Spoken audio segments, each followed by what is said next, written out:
ನಾವು ಮನೆಯಲ್ಲಿ ಶೌಚಾಲಯ ನಿರ್ಮಾಣ ಮಾಡಿಯೇ ಇಲ್ಲ. ಆದ್ರೆ ಬೇರೊಬ್ಬರಿಗೆ ಬಿಲ್ ಮಾಡಿಕೊಟ್ಟು ಹಣವನ್ನ ಗುಳುಂ ಮಾಡಿದ್ದಾರೆ ಅಂತ ಕರ್ನಾಟಕ ರಾಜ್ಯ ರೈತ ಸಂಘದ ಮತ್ತು ಹಸಿರು ಸೇನೆಯ ಜಿಲ್ಲಾ ಉಪಾಧ್ಯಕ್ಷ ಶಂಕರನಾಯ್ಕ ಗಂಭೀರ ಆರೋಪ ಮಾಡಿದ್ದಾರೆ. ನಂಜನಗೂಡು ತಾಲೂಕಿನ ಹೆಡತಲೆ ಗ್ರಾಮದಲ್ಲಿ ಗ್ರಾಮ ಪಂಚಾಯಿತಿ ಮುಂಭಾಗದಲ್ಲಿ ಮಾತನಾಡಿದ ಅವರು, ಗ್ರಾಮದ ಮಂಜು ಎಂಬುವರು ಶೌಚಾಲಯವನ್ನ ಕಟ್ಟಿಲ್ಲ. ಆದ್ರೆ ಅವರ ಹೆಸರಿಗೆ ಬಿಲ್ ಆಗಿದೆ ಅಂತ ಅಧಿಕಾರಿಗಳು ಹೇಳ್ತಿದ್ದಾರೆ. ಬೇರೆಯವರಿಗೆ ಇವರ ಹೆಸರಿನಲ್ಲಿ ಬಿಲ್ ಮಾಡಿ ಹಣವನ್ನ ದುರುಪಯೋಗ ಮಾಡಿದ್ದಾರೆ.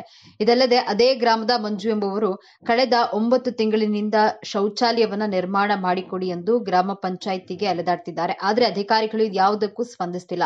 ಇಬ್ಬರಿಗೂ ಕೂಡ ಶೌಚಾಲಯ ಆಗಿದೆ ಎಂದು ಹೇಳ್ತಿದ್ದಾರೆ. ಇವರ ಮನೆಯಲ್ಲಿ ಇಲ್ಲಿಯ ತನಕ ಯಾವುದೇ ಶೌಚಗೃಹವನ್ನ ನಿರ್ಮಾಣ ಮಾಡಿಲ್ಲ. ಆದ್ರೆ ಬೇರೊಬ್ಬರ ಹೆಸರಿಗೆ ಬಿಲ್ ಮಾಡಿಕೊಂಡು ಹಣವನ್ನ ಗುಳುಂ ಮಾಡಿದ್ದಾರೆ ಅಂತ ಆರೋಪಿಸಿದ್ದಾರೆ. ನಮ್ಮ ಪಂಚಾಯಿತಿ ವ್ಯಾಪ್ತಿಯಲ್ಲಿ ಇನ್ನೂ ಸುಮಾರು 150ಕ್ಕೂ ಹೆಚ್ಚು ಶೌಚಾಲಯಗಳು ಆಗಬೇಕಿದೆ. ಅಕ್ರಮವಾಗಿ ಬಿಲ್ ಮಾಡಿಕೊಂಡಿರುವ ಅಧಿಕಾರಿಗಳ ವಿರುದ್ಧ ಸೂಕ್ತ ತನಿಖೆಯಾಗಬೇಕು ಹಾಗೂ ಅವರ ವಿರುದ್ಧ ಕ್ರಮ ಜರುಗಿಸಬೇಕು ಅಂತ ಒತ್ತಾಯಿಸಿದ್ದಾರೆ.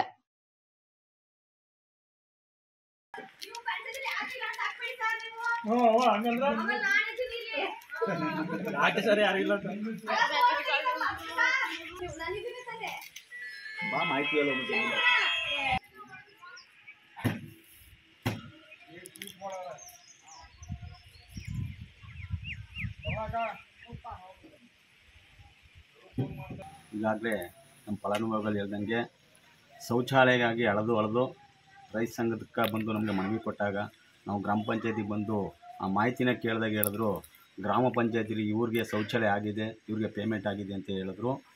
ಹಾಗಿದ್ದರೆ ಸರ್, ಶೌಚಾಲಯಗಳು ನಮ್ಮ ಪಂಚಾಯತಿಲಿ ಉಳ್ಕೊಂಡಿರೋ ಪಂಚಾಯತಿಲಿ ಎಷ್ಟಿದೆ ನಮಗೆ ಬ್ಯಾಲೆನ್ಸ್ ಹೇಳಿ ಅಂತಂದಾಗ ಸುಮಾರು ಪಂಚಾಯತಿ ವ್ಯಾಪ್ತಿಗೆ 130ರಿಂದ 160 ಅಂದಾಜು ಇರ್ಬೋದು ಅಂತ ನಮಗೆ ಮಾಹಿತಿ ಕೊಟ್ಟರು.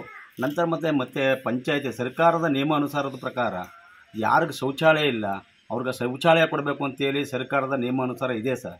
ಆಗಿದ್ದರೂ ನೀವ್ಯಾಕೆ ಶೌಚಾಲಯ ಕೊಡಲ್ಲ ಅಂತ ನಾವು ಪ್ರಶ್ನೆ ಮಾಡಿದಾಗ ನಮಗೂ ಕೂಡ ತಪ್ಪು ಮಾಹಿತಿಗಳನ್ನ ಕೊಡೋಕ್ಕೆ ಶುರು ಮಾಡಿದ್ರು ಅವರು. ನೋಡಿ, ಇವರಿಗೆ ಬಿಲ್ ಆಗಿದೆ ಸರ್, ಇವರು ಬಿಲ್ ಆಗಿದೆ, ಮತ್ತು ಜ್ಯೋತಿ ಮಂಜು ಅನ್ನೋರು ಬಿಲ್ ಆಗಿದೆ, ಅವ್ರ ಸ್ಟೇಟ್ಮೆಂಟ್ ತರಿಸಿ ಅಂತ ಹೇಳಿದಾಗ ನಾನು ಇಮಿಡಿಯೇಟಲ್ಲಿ ಅವ್ರಿಗೆ ಸ್ಟೇಟ್ಮೆಂಟು, ಬ್ಯಾಂಕ್ ಸ್ಟೇಟ್ಮೆಂಟು ಮತ್ತು ಅವ್ರಿಗೆ ಏನೇನು ಮಾಹಿತಿ ಬೇಕೋ ಆ ಮಾಹಿತಿನ ಕೊಟ್ಟಾಗ ಇನ್ನು 2 ದಿನದಲ್ಲಿ ಮಾಡಿಸ್ತೀನಿ ಅಂತೇಳಿ ನಮಗೂ ಕೂಡ ಒಪ್ಕೊಂಡ್ರು.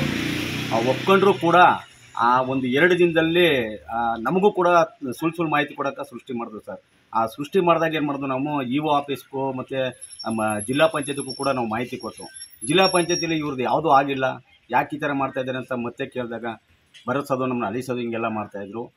ಈ ಜ್ಯೋತಿ ಮತ್ತು ಮಂಜು ಇನ್ನೊಬ್ಬರು ಇವರಿಬ್ಬರಿಗೂ ಶೌಚಾಲಯ ಆಗಿದೆ, ಪೇಮೆಂಟ್ ಆಗಿದೆ ಅಂತ ಹೇಳಿದ ಮೇಲೆ ಅದರ ಹಿಂದೆ ಇದ್ದಂಥದ್ದು 4,500 ರೂಪಾಯಿದು ಒಂದು ಪೇಮೆಂಟು, 15,000 ರೂಪಾಯಿದು ಒಂದು ಪೇಮೆಂಟು, ನರೇಗಾದಲ್ಲಿ 12,000 ರೂಪಾಯಿದು ಒಂದು ಪೇಮೆಂಟು, ಈಗಾಗಲೇ 20,000 ರೂಪಾಯಿದು ಒಂದು ಪೇಮೆಂಟು. ಈ 4 ಪೇಮೆಂಟ್ಲಿ ಯಾವುದಾಗಿದೆ ಅದ್ರ ಮಾಹಿತಿ ಕೊಡಿ, ಇದನ್ನು ಯಾರು ತಗೊಂಡಿದ್ದಾರೆ, ಯಾರ ಅಕೌಂಟ್ಗೆ ಹೋಗಿದೆ ಅದ್ರ ಮಾಹಿತಿ ಕೊಡಿ ಅಂತ ಕೇಳಿದಾಗ ಉಡಾಫೆ ಉತ್ತರಗಳನ್ನು ಕೊಟ್ಟು ನಮ್ಮನ್ನು ಬೀದಿಲಿ ಕೂರಿಸಿ ಅವ್ರಿಗೆ ಇಷ್ಟನೇ ಇಲ್ಲ ಅನ್ನೋ ಥರ ಓದೋದು ಕಾರಣಕ್ಕೆ ನಾವು ಇಲ್ಲಿ ಪಂಚಾಯತಿ ಮುಂದೆ ಕೂತ್ಕೊಂಡು ಆ ನಂತರ ಅವ್ರು ಹೇಳ್ತಾರೆ, ಈ ಕೂಡಲೇ ನಾವು ಮಾಡಿಕೊಡ್ತೀವಿ, ನೀವು ಯಾವುದೇ ಕಾರಣಕ್ಕೂ ಮುಂದಕ್ಕೆ ಹೋಗಬೇಡಿ ಅಂತ ಹೇಳ್ತಾರೆ.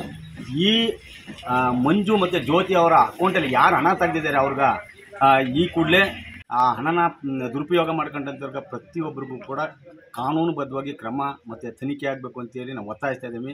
ಮತ್ತು ಈ ಶೌಚಾಲಯ ಇವ್ರು ಯಾರ್ಯಾರಿಗಾಗಿಲ್ಲ 130ರಿಂದ 150 ಅವ್ರಿಗೆ ಶೌಚಾಲಯನ ಕೊಡಲಿಲ್ಲ ಅಂತ ಹೇಳಿದ್ರೆ ಇದೇ ತಿಂಗಳು 17ನೇ ತಾರೀಕಿಗೆ ನಾವು ನಂಜನಗೂಡಲ್ಲಿ ಬೃಹತ್ ಪ್ರತಿಭಟನೆಯನ್ನು ಇಒ ಸಾಹೇಬರ ಆಫೀಸ್ ಮುಂದೆ ಹಾಕಬೇಕು ಅಂತ ನಾವು ಈಗಾಗಲೇ ಪ್ರಚಾರ ಮಾಡ್ತಾ ಇದ್ದೀವಿ.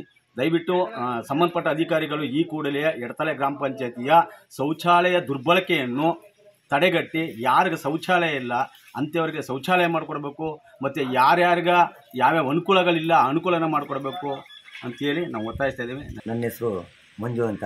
ನಾನು ಎಡತಲೆ ಗ್ರಾಮದ ಒಬ್ಬ ಸಾರ್ವಜನಿಕ ವ್ಯಕ್ತಿ.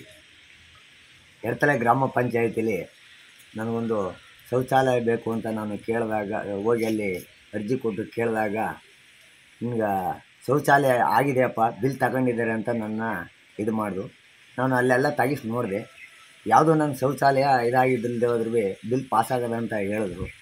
ಆದ್ದರಿಂದ ನನ್ನ ಮನೇಲಿ ಬಂದು ಬೇಕಾದ್ರೆ ನೋಡಿ ಬನ್ನಿ ಸರ್, ನಾನು ಶೌಚಾಲಯನೇ ಮಾಡ್ಕೊಂಡಿದ್ದೆ, ಹಾಗಾದ್ರೆ ಬಿಲ್ ಪಾಸ್ ಮಾಡ್ಕೊಂಡಿರೋರು ಯಾರು, ಏನು ಎತ್ತಲ ಅಂತ ನಾನು ಕೇಳಿದಾಗ PDO ಅವರು ಎಲ್ಲ ಸ್ಟೇಟ್ಮೆಂಟ್ ತಗೋಬಪ್ಪ, ನಿಮ್ಮದು ಪಾಸ್ಬುಕ್ದು ನಿಮ್ಮ ಮನೆಯವ್ರದ್ದು ಅಂತ ಎಲ್ಲ ಹೇಳಿದ್ರು. ನಾನು ಹೋಗಿ ಬ್ಯಾಂಕಲ್ಲಿ ಎಲ್ಲ ಸ್ಟೇಟ್ಮೆಂಟ್ ಎಲ್ಲ ತಂದು ಕೊಟ್ಟೆ, ಅದರಲ್ಲಿ ಏನೂ ಇರಲಿಲ್ಲ ಸರ್. ಆದ್ದರಿಂದ ಮತ್ತೆ ನಾನು ಮಾಡಿಕೊಡ್ತೀನಿ ಹಂಗ ಹಿಂಗ ಅಂತ ಇದು ಮಾಡಿ ನಮ್ಮನ್ನ ಈ ಥರ ಮಾಡಿದ್ದಾರೆ. ಈ ಥರ ಆದ್ರೆ ಇನ್ನೂ ಗ್ರಾಮದಲ್ಲಿ ಸುಮಾರು ಜನಕ್ಕೆ ಶೌಚಾಲಯಗಳಿಲ್ಲ. ಆದ್ದರಿಂದ ಆ ಜನಗಳ ಪರವಾಗಿ ನಮ್ಮ ಪರವಾಗಿ ಯಾರು ಶೌಚಾಲಯಗಳಿಲ್ಲ ಅಂಥ ವ್ಯಕ್ತಿಗಳನ್ನ ಗುರುತಿಸಿ ಇವರು ಆದಷ್ಟು ಬೇಗನೆ ಈ ಕೆಲಸಗಳನ್ನ ಮಾಡಿಕೊಡ್ಬೇಕು. ಮತ್ತು ಪಂಚಾಯಿತಿಲಿ ಈ ಥರ ಅಕ್ರಮಗಳನ್ನ ನಡೆಯೋದನ್ನ ತಡಿಬೇಕು ಅಂತ ನಾನು ಈ ಮೂಲಕ ಕೇಳ್ಕೊತಾ ಇದ್ದೀನಿ. ಈ ಹಿಂದೆ ಪಿ ಡಿ ಯಾರಿದ್ರು? ಸುರೇಶ್ ಅಂತ ಸರ್. ಅವರಿದ್ದಾಗ ಆಯ್ತಾ ಅಥವಾ ಈಗಿರೋ ಪಿ ಡಿ ಇದ್ದಾಗ ಆಗಿದೆಯಾ ಬಿಲ್ ಆಗಿರೋದು? ಸರ್ ಇದು ಸುಮಾರು ವರ್ಷಗಳ ಹಿಂದೆನೇ ಆಗಿದೆ ಅಂತ ನನಗೆ ಮಾಹಿತಿ ಹೇಳಿದ್ರು ಸರ್. ಅಂದ್ರೆ ನಾನು ಶೌಚಾಲಯನೇ ಕಟ್ಕೊಂಡಿಲ್ಲ, ಆದರೂ ಬಿಲ್ ಆಗಿದೆ, ಆದರೂ ಇದಾಗಿದೆ ಅಂತ ನನಗೆ ಹೇಳಿದ್ರು ಸರ್. ಆಗ ನಾನು ಇಲ್ಲಿ ತೆಗಿಸಿ ನೋಡಿದೆ, ಮತ್ತು ನಿಮ್ಮದು ಬ್ಯಾಂಕ್ನದು ಪಾಸ್ಬುಕ್ ಸ್ಟೇಟ್ಮೆಂಟ್ ತಗೋಬಪ್ಪ ಅಂತ ಹೇಳಿದ್ರು. ನಾನು ಅದನ್ನು ತಂದುಕೊಟ್ಟೆ ಸರ್. ಯಾರಿಗಾಗಿದೆ ಅಂತ ಗೊತ್ತಿಲ್ವಾ? ಯಾರಿಗೆ ಬಿಲ್ ಆಗಿದೆ? ಇಲ್ಲ ಸರ್, ನಮಗೆ ಗೊತ್ತಿಲ್ಲ ಸರ್, ಆ ಮಾಹಿತಿ ಇಲ್ಲ ಸರ್. ಸರ್ ನಾವು 6-7 ತಿಂಗಳಿಂದೀವಿ ಮಂಡಲ ಪಂಚಾಯತಿಗೆ ಬಂದು ಹೋಗೋದು ಹಿಂಗೆ ಮಾಡಿ ನಮ್ಮನ್ನು ಅಳದಾಡಿಸ್ಬಿಟ್ಟಿದ್ದಾರೆ. ನಾವು ನಮ್ಮ ಮಾಹಿತಿಗಳನ್ನ ತಗೊಂಡು ಕೊಟ್ಟಾಗ ಅಲ್ಲಿ ಬಿಲ್ ಆಗಿದೆ ಅಂತ ಬರ್ತಾಯಿದೆ ಬಾತ್ರೂಮ್ನದು. ಅದು ಅವರು ಏನು ಮಾಹಿತಿ ತಗೋತಾ ಇಲ್ಲ, ಅಲ್ಲ ಅವ್ರನ್ನು ಯಾರು ತಗೊಂಡಿದ್ದಾರೆ ಅಂತ ಅವರು ಮಾಹಿತಿ ನೀಡ್ತಾ ಇಲ್ಲ. ಅವರು ಮುಂದಕ್ಕೆ ಮಾಡ್ತೀವಿ ಕೈತಾರೆ, ಹಂಗೆ ಕೆಡಿತಾ ಇದ್ದಾರೆ. ನಿಮ್ಮದು ಶೌಚಾಲಯ ಆಗಿಲ್ಲ? ಇಲ್ಲ ಸರ್, ಆಗಿಲ್ಲ. ಆದರೆ ಇಲ್ಲಿ ಬಿಲ್ ಆಗಿದೆ ಅಂತ ತೋರಿಸ್ತಾ ಇದೆ. ಬಿಲ್ ಆಗಿದೆ ಅಂತ ತೋರಿಸ್ತಾರೆ. ಯಾರ ಹೆಸರಿಗೆ ತೋರಿಸ್ತಾ ಇದೆ ಅದು? ಯಾರ ಹೆಸರು? ನಮ್ಮ ಹೆಸರಲ್ಲೇ ತಗೊಂಡಿದ್ದಾರೆ ಅಂದ್ಬಿಟ್ಟು ಬಿಲ್ ಆಗಿದೆ ಅಂದ್ಬಿಟ್ಟು ತೋರಿಸ್ತಾ ಇದ್ದಾರೆ. ಓಕೆ. ಈ ಬಗ್ಗೆ ಕೇಳಿದ್ರೆ ಏನಂತಾರೆ ಅಧಿಕಾರಿಗಳು? ಹೇಳಿದ್ರೆ ಮಾಡ್ಕೊಡ್ತೀವಿ ಅಂತಾರೆ, ಮುಂದೆ ಹೇಳ್ತಾರೆ, ಏನು ಮಾತಾಡ್ತಾರೆ ಇಲ್ಲ, ಮಾಹಿತಿನೂ ಕೊಡ್ತಾರೆ, ಮಾಡ್ತೀವಿ ಅಂತಾರೆ. ಈಗ ಎಷ್ಟು ದಿನದಿಂದ ಅರ್ಜಿ ಕೊಡ್ತಾ ಇದ್ರಿ? ಕಮ್ಮಿ 9 ತಿಂಗಳಾಗೈತೆ ಸರ್. ನಾವು 9-10 ತಿಂಗಳಿಂದ ಅರ್ಜಿ ಕೊಟ್ಟು ಸಾಕಾಗೈತೆ. ಈಗ ಕೇಳಿದ್ರೆ ನಿಮ್ಮ ಬಾತ್ರೂಮ್ ಆಗೈತೆ, ಬಿಲ್ಲು ಆಗೈತೆ ಅಂತ ಹೇಳ್ತಾರೆ. ನಿಮ್ಮ ಹೆಸರೇನು? ಮಂಜು ಅಂತ ಸರ್. ಯಾವ್ರವರು? ಎಡ್ತಲೆ.